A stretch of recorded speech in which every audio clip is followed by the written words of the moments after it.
someone? Historically, China is polygamous, meaning that historically wealthy men had multiple wives. They had concubines. Right. So they would have one official wife, and then they would have a number of concubines depending on how much money he had, and this was all legal, and it was not outlawed until 1949. And today there's an informal revival of this tradition of mistress keeping, and some of the women that have been in my study are women who were these informal mistresses of wealthy politicians and businessmen, and then by the time they hit 40, they have been aged out of that role, and he may have bought you a house, a car, right? Or an apartment. He may have given you something, but, right, but he doesn't have to. There's no structure that forces him. If he didn't, then maybe you would not have entered into that relationship with him. So it's an informal. Is there a contract up front when you enter into that? Or? No, it's legal. informal. It's all informal because this is not legal. This is all It's not illegal. Yeah, right okay. now it's illegal. So I divide my women into two different class sectors. So one group which I call the financially privileged, the other is more financially deprived. And the privileged women became very financially successful in the post-reform era. So they're advantaged financially, but a lot of their Chinese ex-husbands, once they become wealthy, they traded the wives in for a younger woman, or they cheated on them. So they feel that it's harder for them to then remarry a man of that stature, and even if they could find someone that's willing to marry them, he's likely to cheat. So they're looking for a nice guy, and they feel that nice guys don't exist in China. And then are the men who are there are women who are not as financially well off, and those women experienced economic decline in the post-reform era. So a lot of these were women who worked in state-owned factories back when they were younger, and with the reform and opening up, a lot of those factories shut down. So the women essentially lost their jobs, and so did their husbands. But the problem is that a lot of their husbands, after losing their jobs, instead of going out and starting your small business or getting a job, some of these men got into drugs and alcoholism, and they were not able to get their life together. So these women were divorcing their husbands, who were shirking their family responsibilities, and they want to look for someone who's more responsible, and they feel that it's hard to find in China based on their previous experience, so they want to move to the West. With the Chinese Cultural Revolution, which happened over the span of 10 years, 1966 to 1976, and I think a lot of people, because of the upheaval and the destruction of family because of the political crisis that had taken place in the country, I feel a lot of people feel that a lot of the love and the bonds in their lives have been destroyed. And then with the advent of capitalism and capitalism coming in, a lot of people feel that money is the only thing that matters. So there's a lot of rampant materialism in China, actually, in the post-reform era, and people don't feel bad or sad or upset if they have to leave their home country, because so much of the good things, the love and the bonds have been wiped out. So they feel, well, I have so many sad memories in my home country, I don't have any qualms leaving. So among financially successful men, they're in this tricky situation where they're used to dating a man of a certain caliber, so they don't want to just date the average, ordinary Chinese men. But then those high status, financially successful men want 20-year-olds. They want 20-year-olds. So these women feel like, well, what am I going to do? I'm going to seek something else somewhere else and leave China. That's their solution to the dilemma.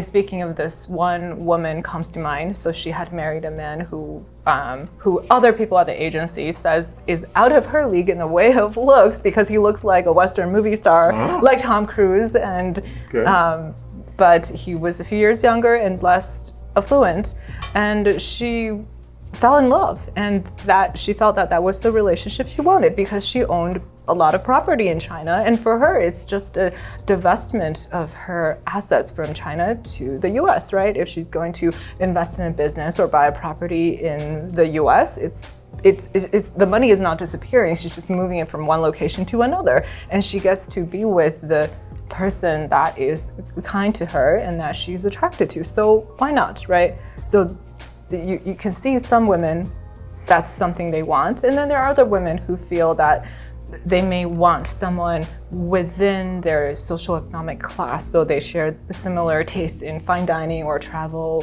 so on and so forth. And I see those women marrying Western men of similar class level in their home countries. So I see both. It's not a one answer to fit all. Okay. And how would you describe the phenomenon of the forgotten woman in China?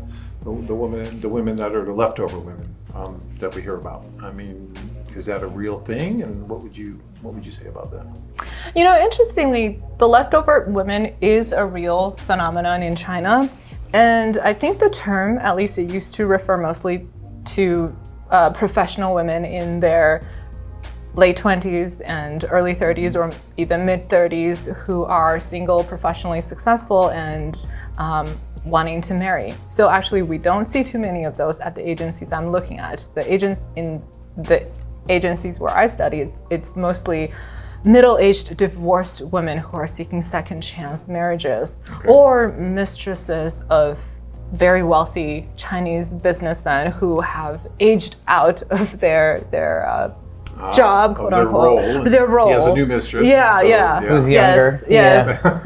Yes. So the technically, if you're thinking about leftover women and what I just described, those women are not the primary clientele at my agency. And I think part of the reason is because they have this robust career that they want to develop in China, and they feel that if they move to a different country, it's hard to take that with them. So those are not the ones that are seeking to marry and migrate. But for the older women, right, they've already lived their lives. So many of the women that are financially successful, they already have that success. They don't necessarily, if you're already 50 years old, you've already done everything you wanted to do in life. So hopefully not right? Not everything, but professionally. There's some things you've got to get to still, but okay. Yeah. I see what you're saying. So the man wants to. Yeah, it's not more of an age economic thing. You're not so worried that she has as no, much or more money. No. than they do. A lot of men today are very happy to date women who is more financially successful than himself. It's looked at as something that's positive.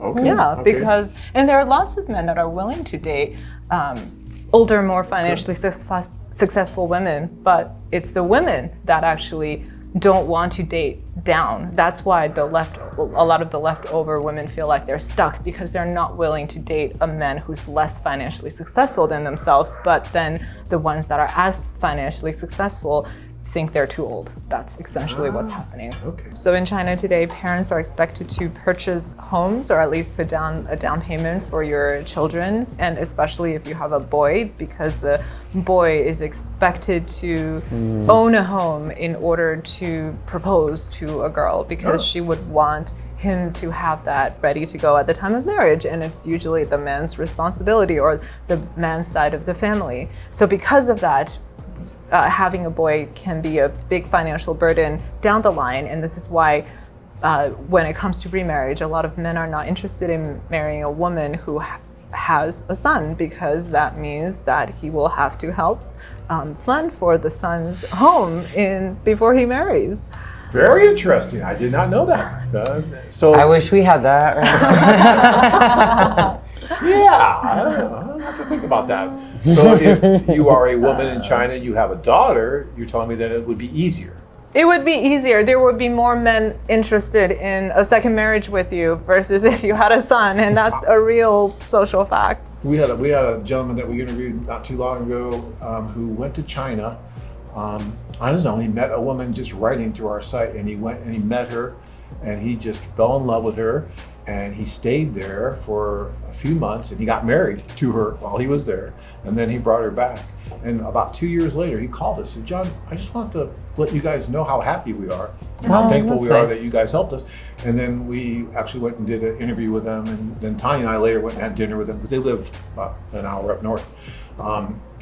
And he was telling me how great her family was in China and how supportive her family was in China when he came over to meet her.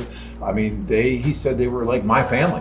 You know, very shortly, they were opening, they were warm, they were friendly, supportive, really supportive. Do you think, in general, the family of these Chinese women are supportive when they go to meet a foreign man? I think for the most part, yes. I've seen occasionally some examples where the family has not been supportive, but the majority of them have, and including the stepchildren, they're oftentimes very supportive because they've seen their mother live a very difficult life, struggle to support them, or struggle through the father's affairs, and they're just finally happy that their mom can build a life for herself after raising the children. So they really want this to work out, and they are really happy for the mom. Okay. And the parents as well, right? For these older women that are getting their second chance marriage, so that they want to be supportive. And also China is a very family-oriented society. So once there's a marriage in the works, everyone wants this to last. Good. Okay. Yeah, there's not a big divorce culture in China, at least not in the traditional culture. Divorce is not something that people feel comfortable with. Okay. It's kind of like the Philippines. Where Divorce is really, it no. was It's illegal taboo. for a long Yeah, time. it was Yeah. illegal, in the Philippines for a long time. It's really hard to find someone who you are sexually compatible with and emotionally compatible with and intellectually compatible with, and finding someone who is compatible with you in all these different ways and to have a lot in common with you in terms of hobbies and interests. So it comes down to a numbers game, right? The more people you open yourself up to, the greater your chance of finding someone that is A good fit. A good fit for you. Oh, you So warmed my heart with that, because I've been saying that for years, that it's a numbers game, guys. It is a It's numbers game. It is. You have to meet a lot of people. It amazes me that, like you said, I think on the other side of the freeway, these guys stay in these small little towns and, okay, Mary and Sue. Well, let's see, Mary or Sue. You know, and it's like, really? I mean, to me, you've got to meet a lot of different people to try to find, and maybe you have 100 soulmates. I don't know. Maybe it's not just that one soulmate out there. Maybe there's a lot of different people that you can connect with on all those different levels that you mentioned. But you know, you'll never know until you try, until you go. And the worst thing that can happen is when you put yourself out there and you put yourself in these different situations. Things happen, good, bad, and ugly, but they happen, and you're having life, and that's so great. Then just I don't know, just to hide from it, you know, at least go experience it. Even if it's negative, it can be good because you're going to learn from it.